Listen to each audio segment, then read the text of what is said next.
preparados para zambullirnos en uno de los misterios más raros de la Segunda Guerra Mundial. El vuelo en solitario de Rudolf Hess a Escocia en 1941. En plena Guerra Mundial, el número 2 del régimen nazi decide volar él solito a territorio enemigo. ¿Por qué? Esa es la pregunta que vamos a intentar responder hoy. Utilizando como base algunos textos que arrojan luz sobre este suceso tan extraño. Lo que hace tan intrigante el vuelo de Hess es que sus motivaciones no están del todo claras. Para empezar a desentrañar este misterio, primero tenemos que entender quién era Rudolf Hess. Sí, empecemos por ahí.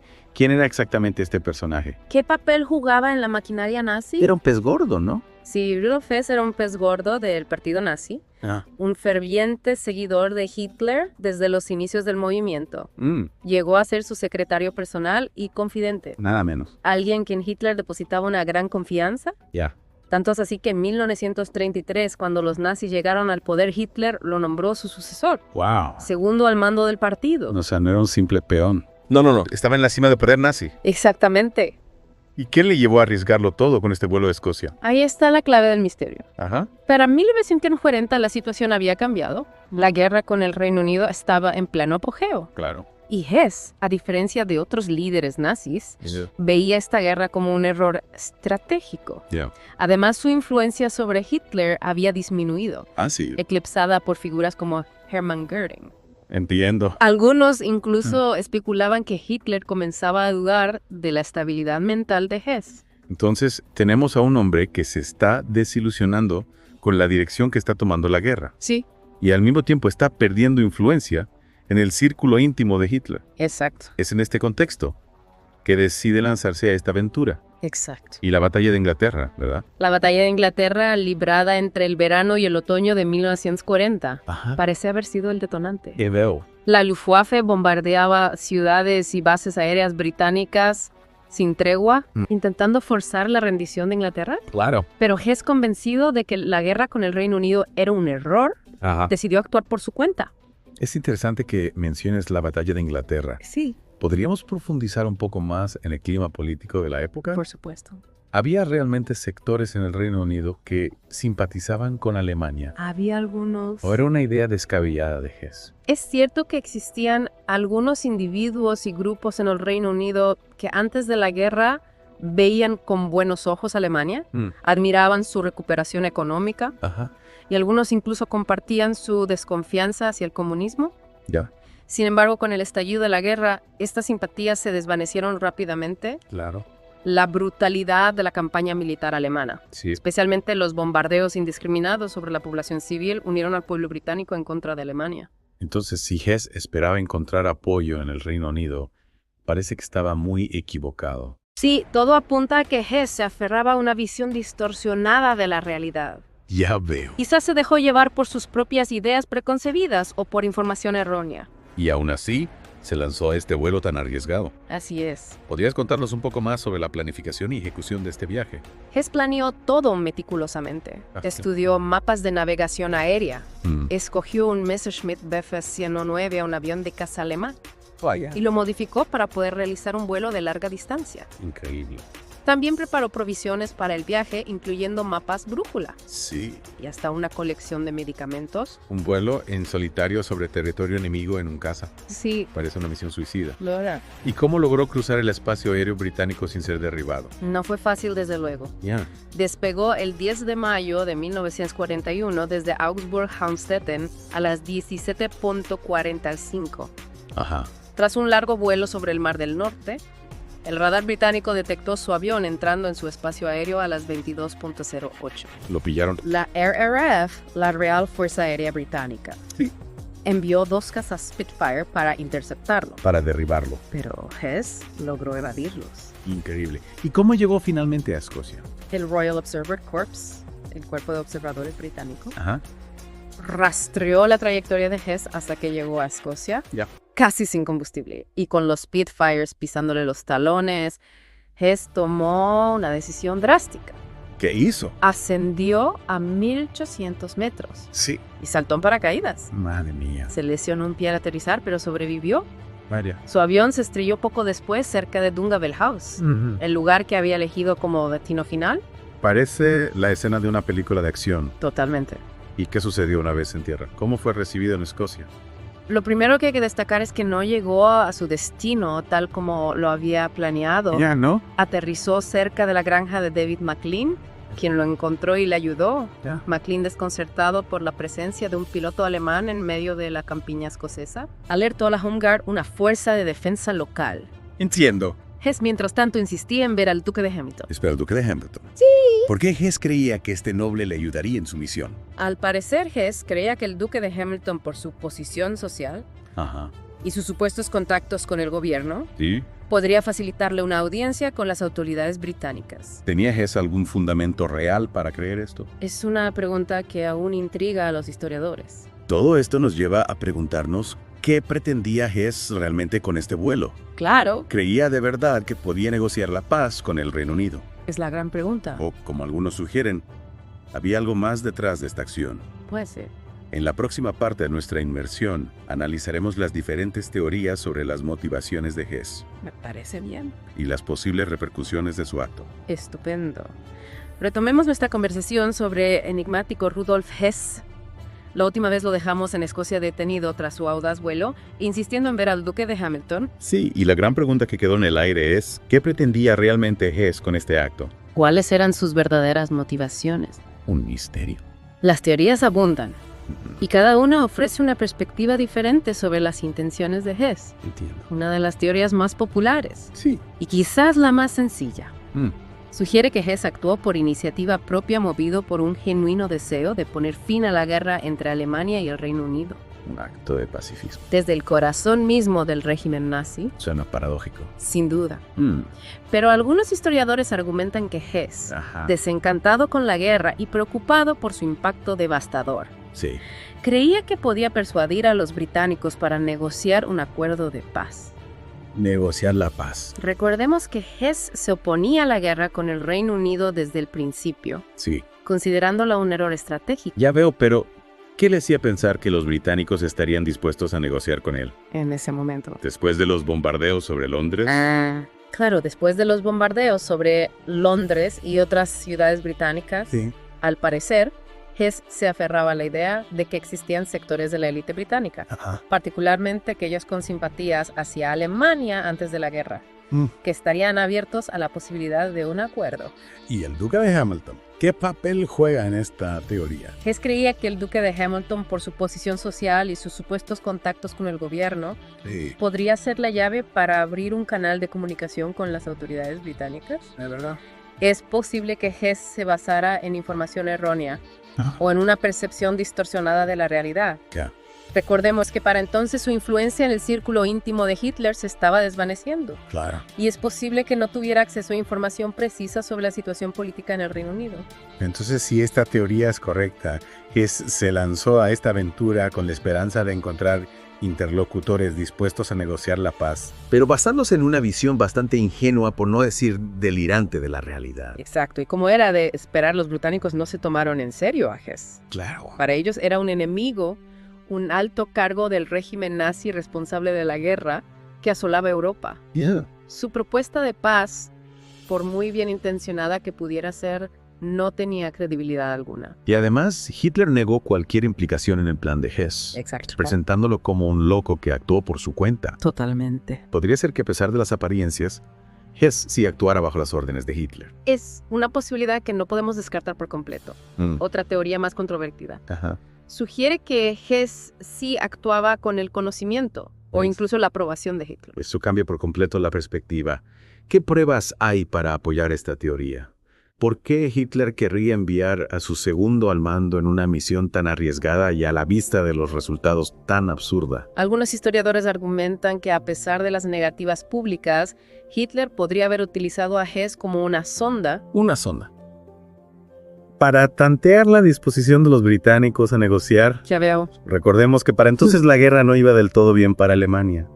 La batalla de Inglaterra había sido un revés para la Luftwaffe, Sí. y la invasión de la Unión Soviética planeada para el verano de 1941 se presentaba como un desafío formidable. Es decir, que Hitler podría haber visto en Hess una oportunidad para explorar una salida negociada al conflicto Sí. sin comprometer su posición oficial. Exacto, Hess, con su aparente idealismo y su deseo de paz, podría haber sido el emisario perfecto para enviar un mensaje sutil a los británicos, sin que Alemania tuviera que reconocer públicamente su interés en negociar. Una jugada arriesgada, sin duda. Sin duda. Si Hess hubiera tenido éxito, Hitler se habría llevado el mérito. Y si fracasaba como así ocurrió, siempre podía decir que Hess estaba loco y que había actuado por su cuenta. Es una posibilidad que encaja con el carácter pragmático y maquiavélico de Hitler. Totalmente. Claro que esta teoría es muy controvertida. Y las pruebas que la respaldan son en gran medida circunstanciales. No hay documentos o testimonios irrefutables que demuestren que Hitler estuviera detrás del vuelo de Hess. Entonces tenemos dos teorías principales. Hess actuando por su cuenta, movido por un deseo genuino de paz, o Hess como un peón en un juego estratégico orquestado por Hitler. Exacto. ¿Hay alguna otra teoría que merezca la pena considerar? Sí hay otra teoría, aunque menos popular, que resulta igualmente fascinante. Esta teoría se centra en la creciente influencia de las SS, las fuerzas de seguridad del régimen nazi, y su interés en socavar la posición de Hess. Las SS es siempre un elemento inquietante en la historia del nazismo. Sin duda. ¿Qué papel podrían haber jugado en el vuelo de Hess? Las SS, lideradas por Heinrich Himmler, ambicionaban un control total sobre la política interior y exterior de Alemania. Ya veo. Y Hess, con su poder e influencia, representaba un obstáculo para sus planes. Algunos historiadores sugieren que las SS podrían haber manipulado a Hess, alimentando su paranoia y su deseo de paz, para orquestar su caída en desgracia. Es decir, que las SS podrían haber tendido una trampa a Hess, utilizándolo para sus propios fines. Exacto, es eso. Hess, aislado en su propia burbuja, desconfiando de algunos de sus antiguos aliados, podría haber sido presa fácil de las manipulaciones de las SS. Claro. Le habrían hecho creer que tenía una oportunidad real de negociar la paz con el Reino Unido, cuando en realidad lo estaban conduciendo a un callejón sin salida. Una teoría realmente escalofriante. Lo es. Si fuera cierta, significaría que Hess fue una víctima. Sí. Un peón sacrificado en las luchas internas de poder dentro del régimen nazi. Es una posibilidad que debemos tener en cuenta. Las SS no dudaban en utilizar cualquier medio para alcanzar sus objetivos. Y la manipulación y la traición eran parte de su modus operandi. Entonces tenemos tres teorías principales, cada una con sus propias fortalezas y debilidades. Así es. ¿Cuál es la más probable? ¿Hay alguna que tenga más peso que las demás? Es difícil decirlo con certeza. La falta de pruebas concluyentes y las contradicciones en los testimonios de los involucrados hacen que la verdad sobre las motivaciones de Hess siga siendo un misterio. Es posible que nunca lleguemos a saber con seguridad qué le llevó a tomar esa decisión. ¿Puede ser? Un misterio que probablemente nunca se resuelva del todo. Es posible. Pero eso es lo que hace que la historia de Hess sea tan fascinante, ¿no crees? Totalmente. Nos invita a investigar, a analizar las pruebas, cuestionar las versiones oficiales y a construir nuestras propias interpretaciones. Sin duda la historia no es un conjunto de hechos inamovibles, Claro. sino un puzzle que debemos intentar resolver. Me gusta esa idea, la historia como un puzzle que nos desafía a pensar y a buscar respuestas. Exacto.